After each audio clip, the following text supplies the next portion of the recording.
Bonjour à tous, je vous propose un panorama d'articles de presse qui témoignent que concilier les intérêts du privé et du public n'est pas toujours chose aisée. Vous allez voir une start-up qui entre en concurrence directe avec Transport for London, l'organisme public local responsable des transports en commun, en lançant une carte de déplacement moins chère que l'option officielle Oyster Card. Des villes également qui considèrent que le contrôle des données de mobilité urbaine est essentiel pour rééquilibrer la dynamique du pouvoir avec les entreprises privées de mobilité. On a vu également l'échec à Toronto du projet Google City face aux levées de boucliers des citoyens et des institutions sur la question controversée des données. Des éléments qui soulèvent une question, donc public-privé, peuvent-ils se faire confiance pour faire avancer la mobilité urbaine? Donc, un sujet crucial qu'adresse la communauté d'intérêt Moving On à l'initiative de Boston, Lyon et Montréal. Et on va en parler tout de suite avec mes invités, avec moi en plateau aujourd'hui. Nous avons Gilles Boudou, qui est le directeur des partenaires Moving On, Olivier Fromont, directeur conseil transformation digitale Sopra Steria Next. Bienvenue à tous les deux. Bonjour. Bonjour Acha. Et on n'est pas seul parce que nous avons également en duplex deux autres invités. Antoine Sautenay, responsable affaires publiques, commerce international Moving On, qui est avec nous virtuellement, mais également Philippe Fortin, consultant en innovation et open data de la ville de Montréal. Bienvenue à tous les deux. Bonjour Acha. Bonjour Acha. En tout cas, bienvenue à tous les quatre. J'aimerais démarrer vraiment sur cette question. Boston, Lyon, Montréal. Qu'est-ce qui s'est passé? Qu'est-ce qui a poussé justement ces villes à se réunir pour travailler ensemble?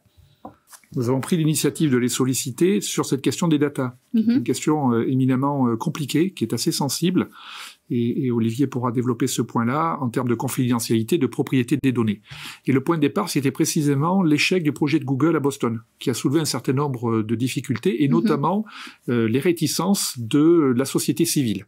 Au-delà du fait que ce sont des acteurs qui n'ont pas nécessairement les mêmes vues, les mêmes objectifs, les mêmes ressources. Donc concilier, comme cela a été dit tout à l'heure, le secteur public et le secteur privé est compliqué. Et justement, grâce à Moving On, nous avons pu rassembler l'ensemble de ces acteurs, ville au départ, pour signer des manifestes qui ont été rédigés en commun, dont Olivier pourra parler, et avancer vers une troisième phase qu'on développera autour de la mise en place d'expérimentations. Voilà, donc c'est vraiment Moving On qui a permis de rassembler ces acteurs. Olivier ? Alors, effectivement, il y a un enjeu autour de l'amélioration de la mobilité urbaine de manière générale. Et dans ce cadre-là, la data est effectivement un levier important de développement de nouveaux services pour les collectivités. Mais effectivement, ça génère aussi des contraintes à l'exploitation de la donnée. Et donc, c'est dans ce cadre-là, effectivement, que les premiers manifestes donc, qui ont été construits par Lyon, Boston et Montréal visaient à définir en gros les règles de bonnes pratiques de ce que l'on pouvait faire avec les données qui étaient collectées au sein de l'écosystème.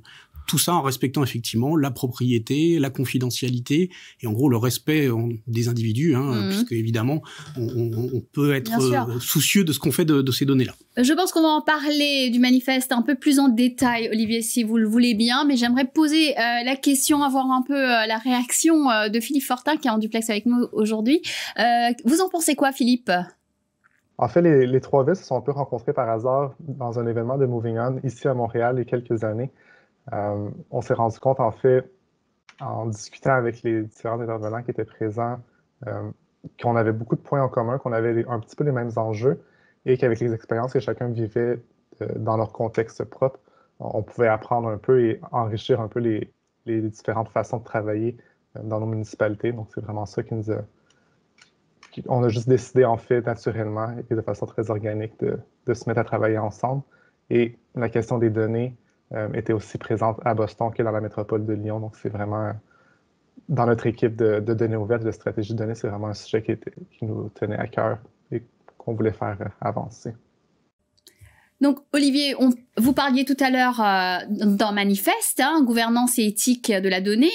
Pour qui, pourquoi faire? Expliquez-nous. Donc, le manifeste, il vise vraiment à définir pour les collectivités, donc pour les villes notamment, en quoi les différentes données qui sont collectées au sein de l'écosystème peuvent être effectivement utilisées, de quelle manière, avec quel niveau de confidentialité, tout en respectant effectivement les contraintes, on va dire individuelles. Et donc, ce manifeste, il fixe un certain nombre de règles, de bonnes pratiques autour de l'utilisation de ces données. Et j'aimerais poser la question à Antoine Sautenay. Quel est votre avis là-dessus ? Alors en fait, le manifeste sur les données de mobilité, qui a été écrit par les 3 villes, Montréal, Boston et la ville de Lyon, la métropole de Lyon plus exactement, c'est un manifeste qui contient des principes d'action à l'usage des entreprises privées, des citoyens, pour lorsque l'on met en place des services de mobilité. Et donc c'est en fait un mécanisme, un manifeste qui est ouvert et qui s'adresse à la fois aux villes, à des villes qui souhaiteraient s'y associer, reprendre les principes d'action. Ça s'adresse également aux entreprises privées qui doivent s'engager à respecter ces principes d'action lorsqu'ils mettent en place des services de mobilité utilisant les données. Et puis au fond, ça s'adresse aussi, et je dirais surtout, aux citoyens, puisque ce sont les principaux utilisateurs, ce sont les principaux concernés. Et donc le manifeste, il traite de 2 questions. Il y a eu 2 chapitres, un chapitre sur la gouvernance et un chapitre sur l'éthique. Un chapitre sur la gouvernance, car ça permet de fixer le cadre d'engagement et de confiance entre les villes et le secteur privé, et un chapitre 2 sur les questions éthiques, parce que finalement, la gestion responsable des données, c'est sans doute l'un des enjeux les plus critiques des temps à venir, et l'idée était de traiter de principes d'action autour de l'inclusivité, comment inclure l'ensemble des citoyens, autour de l'uniformisation des règles du jeu, un ensemble de principes qui permettent, et bien sûr, comment garantir la sécurité privée des citoyens qui ne doivent pas être retracés dans leur parcours de données. Et donc voilà un petit peu l'idée, des principes d'action à l'usage du secteur privé, des citoyens, du monde académique, de l'ensemble des parties prenantes. Existe-t-il finalement des cas d'usage illustrant les principes d'action du manifeste pour évaluer leur impact sur la facilitation de la coopération publique-privée? Vous en pensez quoi? Alors, les cas d'usage après de mise en pratique finalement de ces bonnes pratiques, c'est ce qu'on essaie de travailler maintenant dans le cadre de la communauté d'intérêt. Donc en essayant d'identifier effectivement les services, les cas d'usage d'amélioration de la mobilité urbaine que l'on pourrait mettre en place, et donc de mettre en place des expérimentations qui appliquent les bonnes pratiques du manifeste, encore une fois en termes de confidentialité, de standardisation et de gouvernance de la donnée. Et Philippe Fortin, peut-être une réaction sur ce sujet? Donc, en fait, Montréal a eu la chance de gagner le défi des villes intelligentes du gouvernement du Canada en 2019, et un des volets de la candidature portait sur la mobilité urbaine. Aujourd'hui, en fait, on appelle ce programme Montréal en commun. Dans le cadre de Montréal en commun, il y a plusieurs de mes collègues en fait, qui conduisent un projet sur la gouvernance de données pour aider certains des organismes à mieux comprendre et à gérer leurs données, sachant que plusieurs de ces organismes-là n'ont pas en fait les connaissances pour le faire. Ce n'est pas un projet qui était spécifiquement ancré dans la communauté de pratique de Moving On, mais c'est un des exemples en fait que les expériences apprises dans un des projets peut servir à alimenter les réflexions de l'autre projet. Et pour moi, c'est un des exemples parfaits en fait dans une communauté de pratique qui continue de grandir au sein de nos collectivités. Donc, un projet de gouvernance de données, comment on fait pour gérer les données. Et nous, on cherche en fait à l'appliquer ces mêmes principes-là, autant dans des projets en mobilité que dans d'autres projets de la Ville de Montréal. On a aussi été impliqué récemment avec le bureau de taxi de Montréal dans un groupe de travail qui est piloté par Mobility Data, qui sert en fait à définir toutes les normes de partage de données, de diffusion de données pour les services de mobilité à la demande. Donc, on fait partie de ce groupe-là un peu pour faire les réflexions sur le partage de ces données-là entre le privé et le public. Donc, c'est plusieurs entreprises qui vont devoir se partager ce type de données-là. Et le hasard fait bien les choses. La première version publique de cette norme-là a été publiée juste avant les fêtes. Donc, c'est quelque chose qui peut être consulté maintenant par tous. Et la communauté, en fait, est invitée à aller commenter la première version de cette norme. Alors, quels sont les next steps? Voilà, les prochaines étapes. Peut-être on va démarrer avec nos amis qui sont en duplex, Antoine et Philippe, et je terminerai par vous, messieurs. Pour nous, à Montréal, en fait, suite à la publication du 3e chapitre du manifeste sur les données en mobilité, on souhaite en fait mettre l'emphase sur la mise en pratique des grands principes qu'on va y avoir définis. On peut compter en fait sur la participation des partenaires montréalais par l'entremise du programme de Montréal en commun que je mentionnais un peu plus tôt, notamment la Fabrique des mobilités qui a déjà réalisé un premier atelier d'idéation en novembre dernier. Pour Montréal, en fait, la prochaine étape, ça va être vraiment de capitaliser sur ces premières récoltes et identifier quels projets on est en mesure d'expérimenter en territoire montréalais, qui sont les acteurs intéressés à participer à ces projets-là et comment on met à l'échelle les projets qui sont concluants, en fait, suite à l'expérimentation. Je pense que c'est un des concepts clés qui est ressorti aujourd'hui dans les différentes discussions.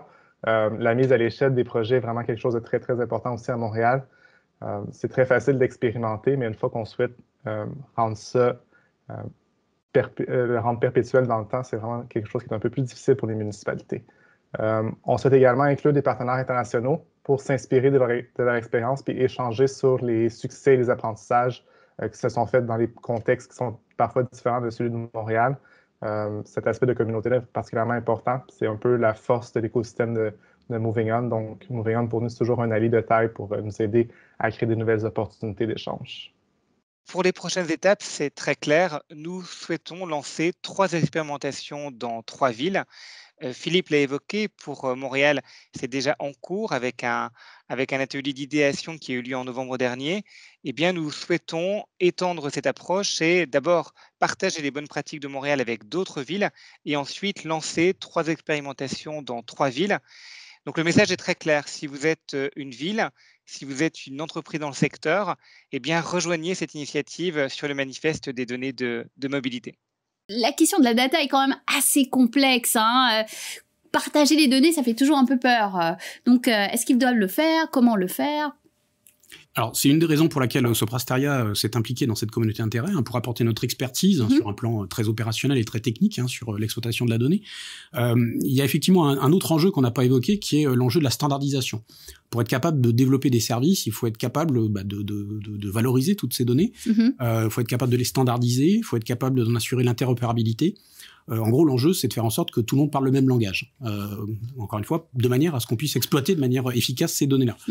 Et donc, les expérimentations que l'on vise là en 2022, elles visent encore une fois sur un cas d'usage particulier, ou sur des cas d'usage particuliers, à mettre en place ces bonnes pratiques, à la fois en termes de gouvernance et de standardisation, de manière à rendre concrètes toutes les réflexions qu'on a pu avoir. Et pourquoi est-ce que c'est aussi compliqué finalement pour les gens, c'est dans la tête des gens de se dire ok, partager les données, il y a cette évidemment on va dire privacy, il faut protéger les données, c'est toujours compliqué, mais pour pouvoir avancer sur ces sujets, on est bien évidemment forcé de partager les données, et je pense que ça c'est un des plus gros challenges de cette thématique aujourd'hui. Oui, c'est une difficulté majeure, c'est-à-dire que les collectivités locales, pour certaines, dans certains pays, ont décidé de confier à des acteurs du secteur privé ces données, mais n'en sont plus maîtres aujourd'hui. C'est par exemple le cas au UK. En revanche, en France, il y a un dispositif qui ne le permet pas.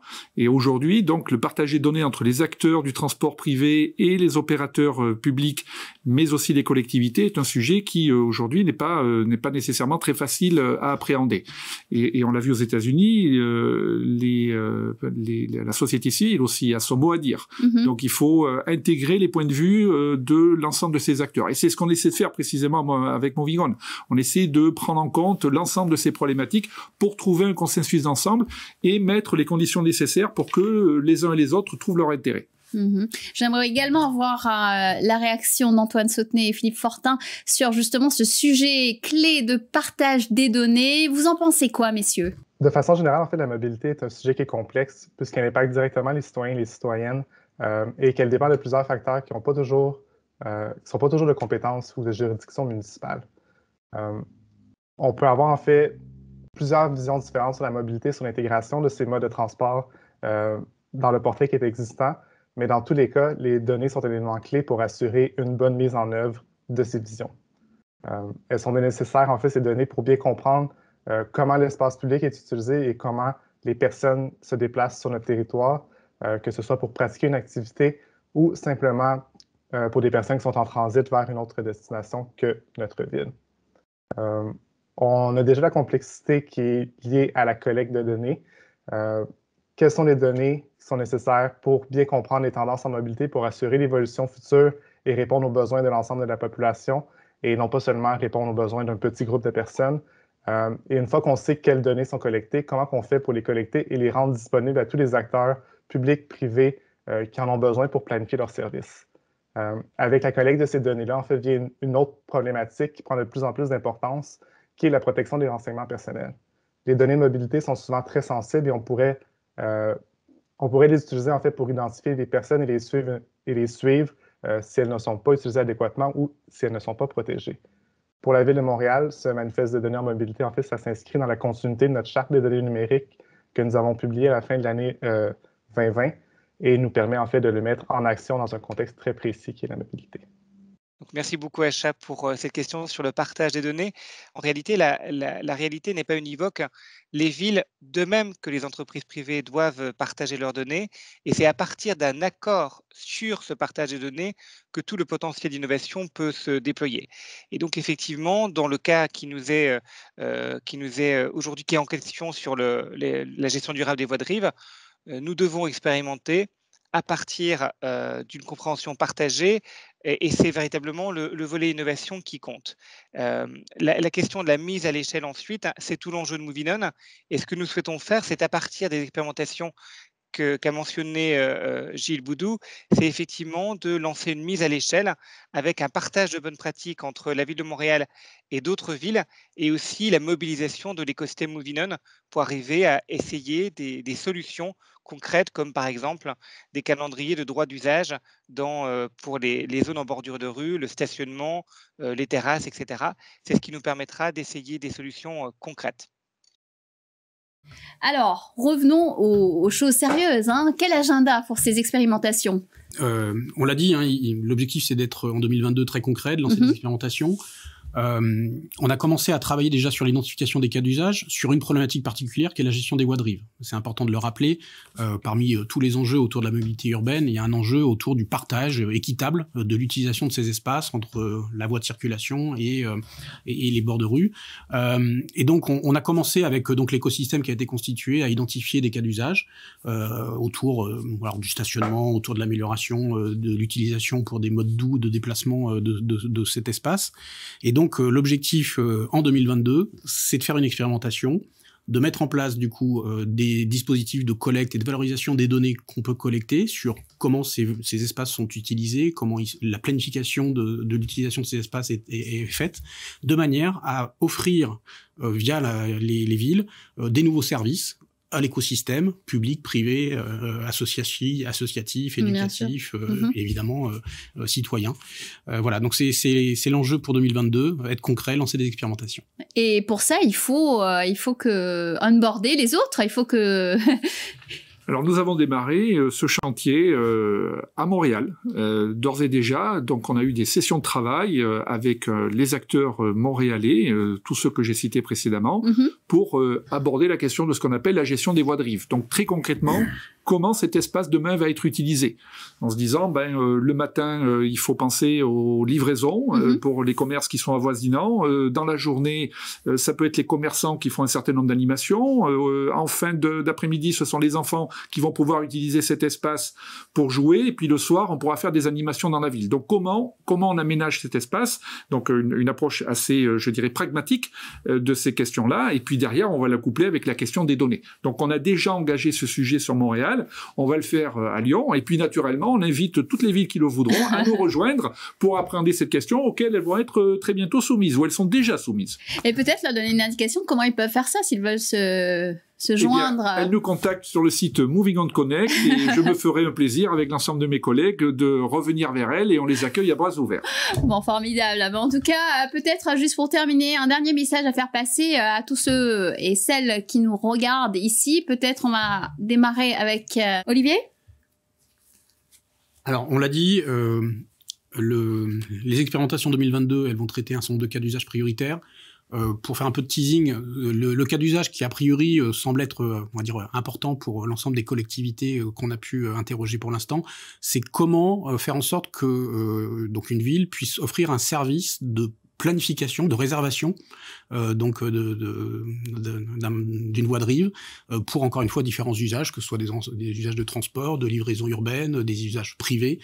Donc voilà, c'est le cas d'usage a priori qui se dessine comme étant prioritaire. Comment faire en sorte d'exploiter les données de mobilité, les données urbaines, pour offrir un service qui permette de réserver un espace. Voilà. Fantastique. Le mot de la fin, Gilles? Le mot de la fin, c'est que je pense qu'au sein de Moving On, nous avons le savoir aujourd'hui, le dispositif, les outils pour avancer dans cette réflexion avec les villes. Voilà. Donc on se met à leur disposition pour réfléchir à ces questions. Nous avons l'écosystème autour de nous qui détient toutes les expertises, que ce soit des entreprises, des institutions, des organisations.